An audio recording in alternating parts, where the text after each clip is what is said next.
Makan hati. Sule rela lakukan ini untuk Azam tiap hari. Natalie Holzer sebut biar ingat ayahnya.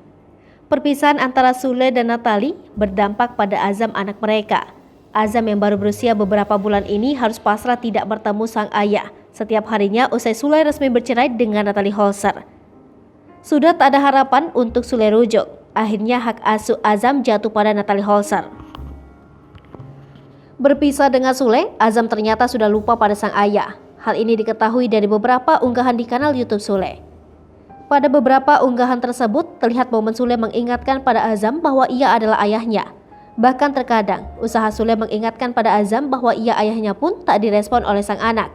Namun, Sule tetap berusaha untuk mengingatkan Azam bahwa ia adalah ayah kandung sang anak.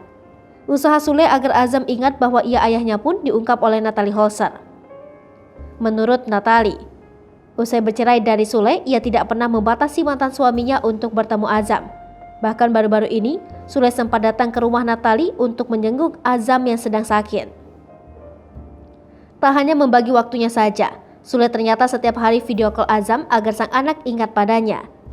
Diberitakan sebelumnya, Natalie Holzer juga sempat menjawab terkait isu hamil anak kedua dari Sule. Natalie Holzer yang diisukan hamil anak kedua Sule itu ternyata mengucapkan rasa syukurnya. Kemudian mantan istri Sule mengungkapkan alasannya senang dengan isu yang beredar tersebut. Ingin memiliki 2 anak, Natalie pun menjelaskan keinginannya terkait jenis kelamin sang anak nanti. Hai pemirsa Sri Popo TV, jangan lupa komen, like, dan subscribe, serta tonton terus berita-berita terupdate lainnya ya.